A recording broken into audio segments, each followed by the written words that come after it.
A, B, C, D, F, N, O. Pendidikan adalah proses menyalakan pikiran dan mematangkan kepribadian.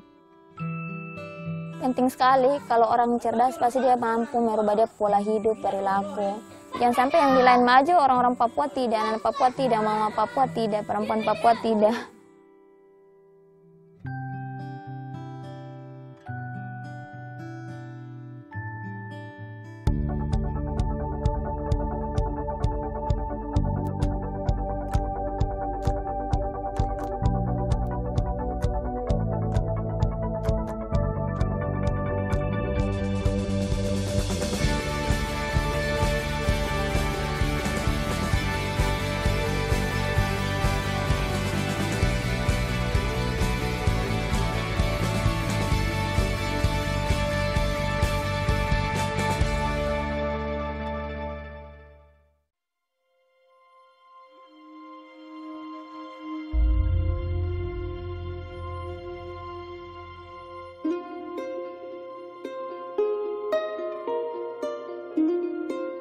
Mentari mulai meninggi.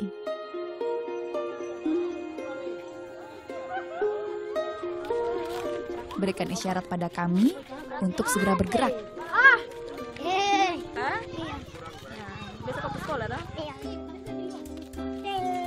Mereka anak Papua. Mereka tahu bagaimana cara merayakan keramahan alam hari ini. Aduh, jalan cepat-cepat. Kalau siang itu pasang jerat. Di sisi lain, aku miris.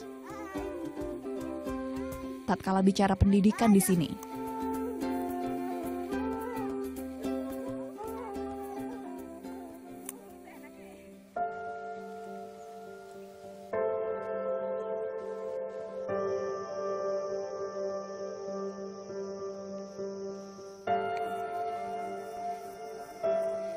Mereka yang sekolah mungkin bisa dihitung jari.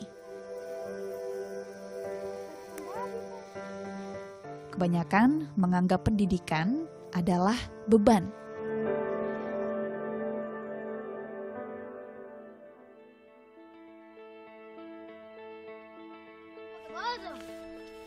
Namaku Ritsna Hasanuddin, sarjana pendidikan dari Universitas Patimura. Sedangkan asalku dari Banda Neira, Maluku. Sejak masa kuliah, Papua telah menjadi tanah impian bagiku. Tanah yang satu hari harus aku datangi. Mau melihat secara langsung bagaimana sih kondisi Papua sebenarnya. Apa sesuai tidak yang sering diberitakan di media, terus dari cerita-cerita orang. Papua itu anak-anak Papua, orang Papua bukan anak-anak, orang-orang Papua itu jahat tidak ya? Ternyata sampai di Papua tidak. Orang Papua baik kok, solidaritasnya tinggi, bijak lagi.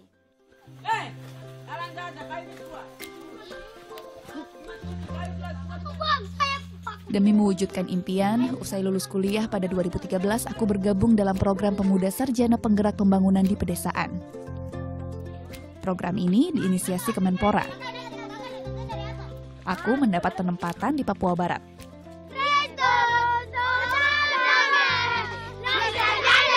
Menyasar para pemuda, PSP 3 bertujuan untuk mengakselerasi pembangunan. Di sini tentu saja soal pendidikan yang dikejar.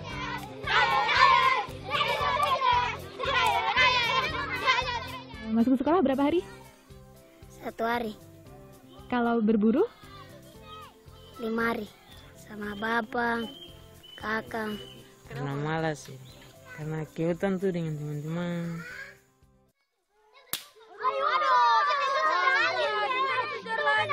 Fakta bahwa pendidikan bukan prioritas, jadi tradisi yang tak terbantahkan. Saya tidak pernah menyalahkan orang Papua, tidak. Pertama saya akan tetap menyalahkan pemerintah karena lambat pembangunan di struktur pendidikan. Mereka tidak lihat kebutuhan anak-anak sebenarnya, anak-anak Papua. Akhirnya sudah tidak ada guru, malah sudahlah tidak boleh ke sekolah, mendingan di rumah saja. Terus kalau orang tua kasih arahkan juga kasihan, mungkin capek, terus faktor ekonomi. Akhirnya sudah main-main saja ke hutan begitu.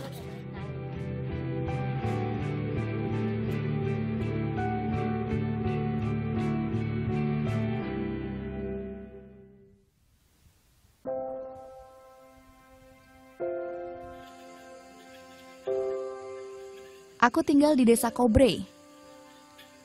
Desa ini berada di distrik Ransiki, bagian dari Kabupaten Manokwari Selatan yang baru terbentuk 2013. 3 tahun sudah kini. Banyak hal kupahami. Di antaranya soal kenapa minimnya minat anak bersekolah. Faktor ekonomi kerap jadi alasan klasik. Anak-anak ini terpengaruh dengan teman-teman yang lain. Ada yang ke sekolah, ada yang tidak. Yang tidak sekolah ini mengajak teman-teman yang lain. Akhirnya tidak sekolah, ikut teman, akhirnya tidak sekolah. Terus tekanan dari pihak sekolah juga tidak ada, tidak memberikan tekanan terhadap orang tua, wali dari siswa.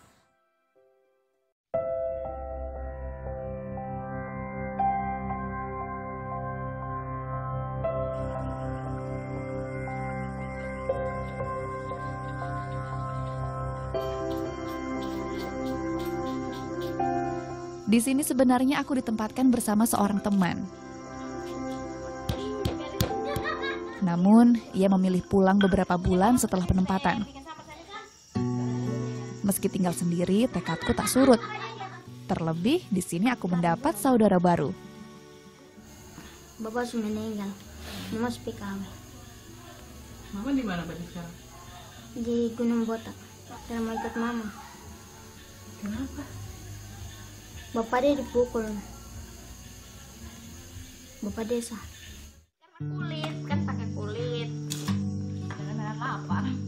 Mereka adalah bonus lain yang disisipkan Tuhan dalam cerita hidupku. Kan saya sering dengar cerita ini dari Erlin, bilang ke Karis, dia ini anak dia mama meninggal, baru dia mama jahat toh, bilang oh iya sudah kasihan, tinggal saya panggil di sini. Terus dia pernah dapat pulang lari-lari menangis dan dia putus asa, bilang kenapa siapa pukul, bilang dapat marah di depan dong marah tuh karena suruh dia tidak cuci piring, jadi bilang oh iya sudah panggil dia tuh, saya suruh angkat baju-baju semua dan tinggal dengan saya. Satu yang kusayangkan, mereka sama seperti kebanyakan anak di Desa Kobre, tak semangat sekolah.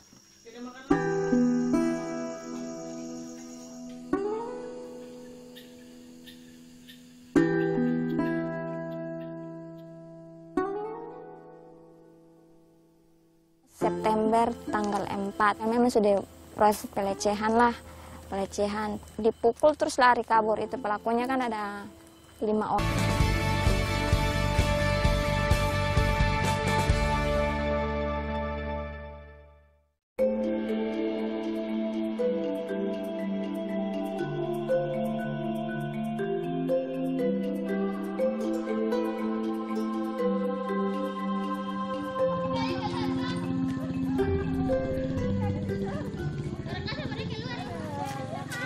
Sesungguhnya tak sulit menemukan sekolah di sini.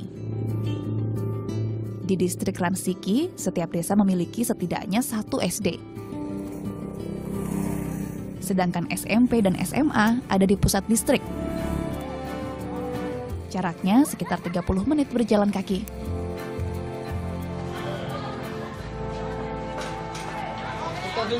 Pascalina, Pierino. Hampir semua anak di Desa Kobre terdaftar sebagai siswa sekolah formal.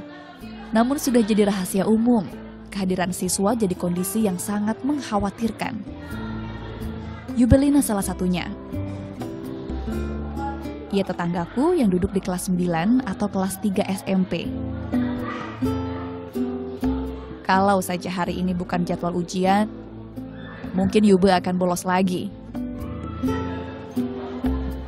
Situasi ini bukan kesalahan mereka semata. Kudapati cerita, guru jarang hadir ke sekolah. Itu sebabnya para siswa kecewa, lantas malas sekolah.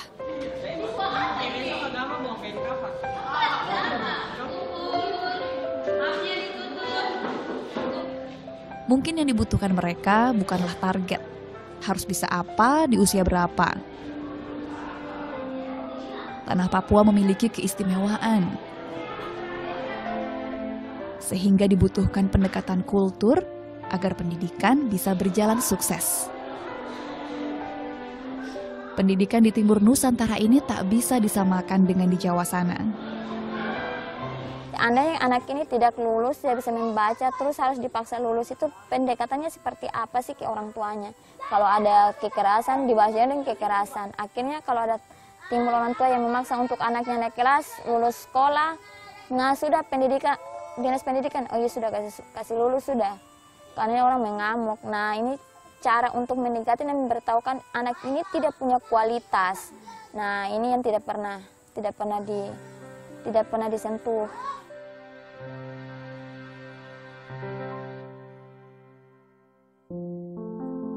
Beriringan dengan berbagai program yang pemerintah canangkan untuk tanah Papua, sebuah komunitas kubentuk. Namanya Rumah Cerdas Komunitas Perempuan Arfak. Bermula dari sebuah seminar kecil. Seminar tuh dikasih bibit, dikasih buku sejenis makalah. Sampai di rumah ditanya, kenapa ini tidak terus saya bikin kebun sudah.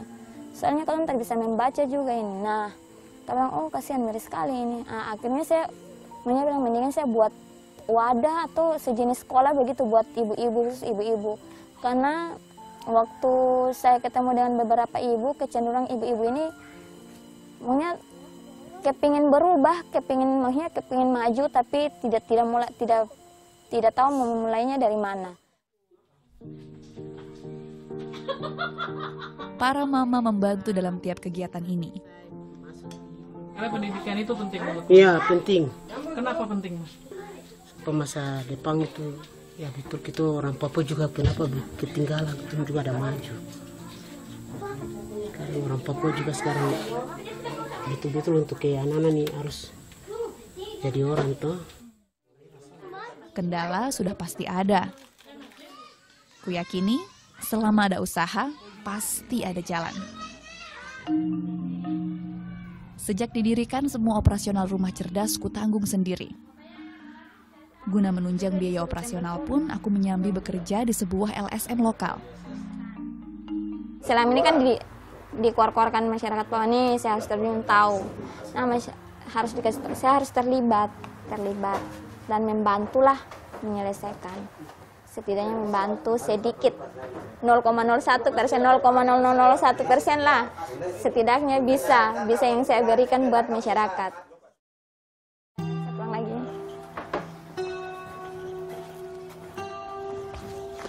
Cobaan mendera sesudahnya. Kala satu hari pulang bekerja, aku hampir dilecehkan. 2015 September tanggal 4. Nah itu memang hampir mau dilecehkan, memang sudah proses pelecehan.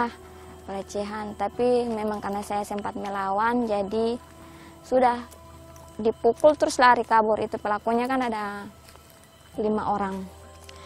Trauma, jadi kalau jalan pas di tempat itu pasti saya suruh lewat, tidak boleh lewat situ. Susah sih untuk menyelesaikan kasus pelecehan seksual itu. Peristiwa itu membuatku trauma, sempat ingin pulang. Tapi kala teringat warga Kobrey, hati ini berkata, perjuangan belum berakhir.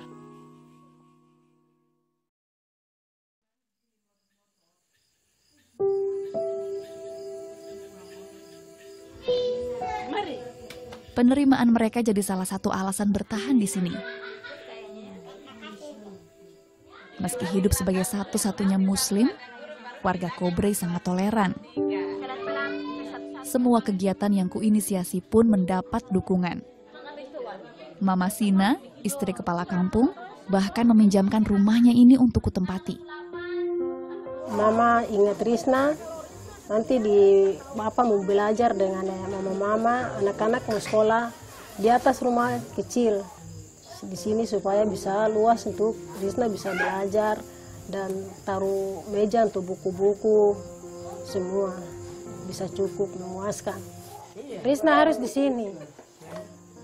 Bapak dan Mama mau Risna kerja di sini. Iya. Jadi orang Kobre. Karena Risna dia baik sama mama dengan pemuda anak-anak di sini dia.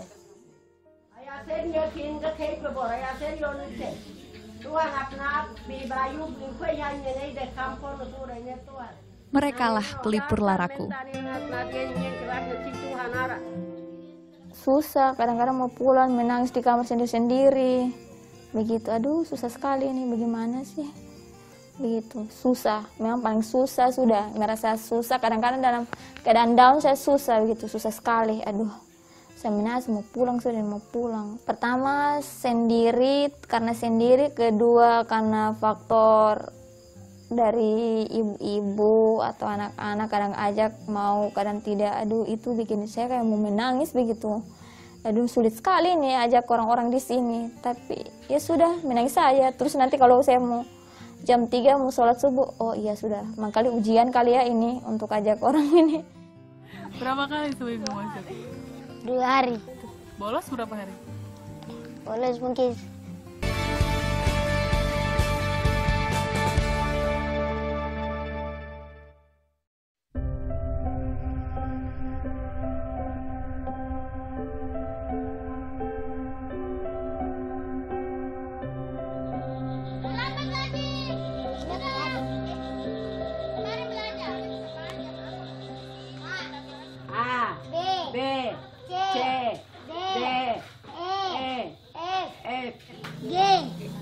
Belajar membaca dan menulis jadi kegiatan utama Rumah Cerdas Komunitas Perempuan Arfak. 3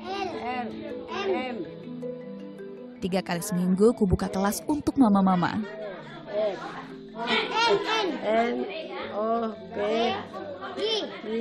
Oh kali itu pernah ditertawakan. Bilang, bikin apa sekolah, orang-orang tua tertawa. Akhirnya ada yang tertawa, berteriak-berteriak, pokoknya paling banyak mengejek lah. Karena mungkin saya mengajar tidak tahu itu bikin apa seperti orang. Saya jadi ajar ibu-ibu itu mama-mama. Setua-tua ajar orang-orang tua begitu. Lihat A sama dengan I. B yang ini sama dengan B. Semangatku tak surut karenanya. Perempuan ku anggap jadi agen perubahannya. Karena seperti yang Kartini bilang, perempuan harus cakap dalam memenuhi kewajibannya sebagai pendidik manusia paling pertama. Saya optimis karena karakter perempuan Papua, seandainya dia maju, pastilah dia akan memberikan satu atau menurunkan satu begitu motivasi buat anak-anak ini. Kalau saya belajar dan maju, otomatis anak-anak juga harus maju dalam urusan pendidikan.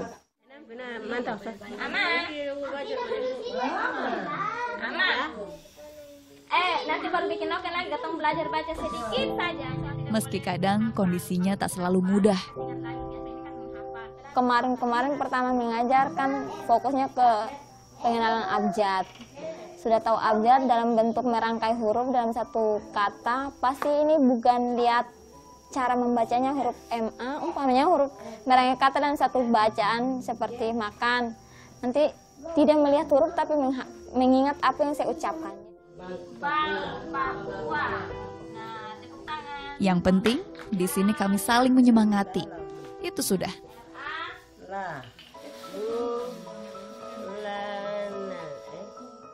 Mama nih, kita ingin untuk membaca, menulis, senang, untuk lihat Alkitab, menyanyi rohani, gitu. Ya tuh senang sekali untuk.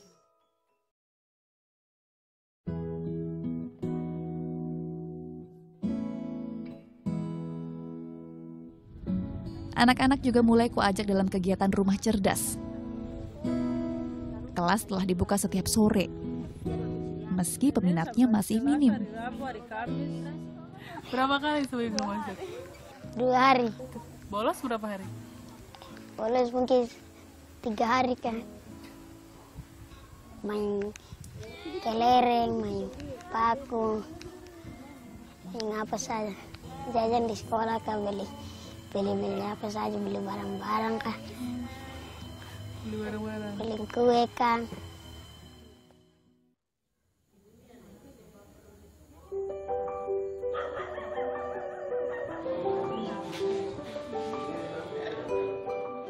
Hari ini kami di Desa Kobre kedatangan tamu. Mereka tim ekspedisi NKRI. Biasanya makannya berapa kali sehari? Makan biasa 3 kali, tapi makan 2 kali saja. Siapa yang Berbagai kegiatan rencananya akan mereka gelar. sakit juga? Tidak. Di antaranya melibatkan rumah cerdas.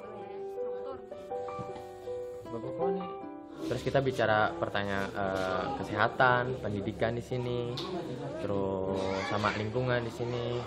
Nah, dia mengarahkan dari penggunaan komunitas pegunungan Arfak ini mengarahkan kami ke Barisna akhirnya. Nah, Barisna ini salah satu komunitas perempuan cerdas ya, komunitas perempuan cerdas kami diantarkan, dan kami tanya banyak selaku Barisna ini selaku pendatang kan, gitu. Barisna mungkin punya pandangan dong perihal 2 tahun ini. Kami banyak berdiskusi apa yang telah dan belum tercapai. Berbagai ide dan masukan pun mengalir demi menguatnya pondasi rumah cerdas. Alhamdulillah lah apresiasi, alhamdulillah. Tapi saya tidak mementingkan apresiasi sebenarnya. Nanti ini kalau tidak ada ini pasti bilang, oh kok diapresiasi kenapa tidak mau bekerja. Kalau saya ada down, ada saya keluar, tidak ada lanjut, saya pastilah posisi, memang saya capek. Ada waktu-waktu ini saya down, capek karena mengajak masyarakat, ada yang datang, ada yang tidak. Sering saya mau meninggalkan ini, karena nanti ada kawan-kawan yang bilang, kok diapresiasi tapi tidak mau bekerja. Itu merusak nilai perjuangan saya begitu. Jadi mendingan saya tidak diapresiasi, tapi saya bekerja atas niat kemanusiaan saya.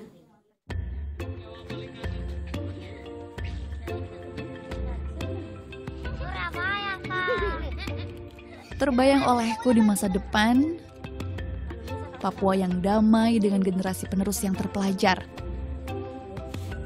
Orang Papua yang tak lagi hanya jadi penonton keberhasilan para pendatang. Biar mereka tahu ini manfaat pendidikan, biar mereka mengolah sumber daya alam yang sangat banyak. Sebenarnya sumber daya alam di Papua sangat banyak, tapi tidak mampu diolah dengan baik. Karena pertama sumber daya manusianya minimal mereka harus pintar supaya bisa mengolah sumber daya alamnya. Mereka bisa berkebun, bisa berkebun yang maju, bisa berbisnis, bisa sekolah, bisa punya pekerjaan yang lain. Tidak lagi memberontak begitu. Memang sih negara sering mengabaikan apa yang mereka inginkan, setidaknya mereka sudah bisa mandiri menentukan nasibnya sendiri. Terus kita harus maju. Kita juga bisa dari orang-orang lain dan membangun Papua lebih maju ke depan. Jadi anak Papua harus sekolah. Harus sekolah. Supaya kelak anak-anak Papua berjaya di tanah mereka sendiri.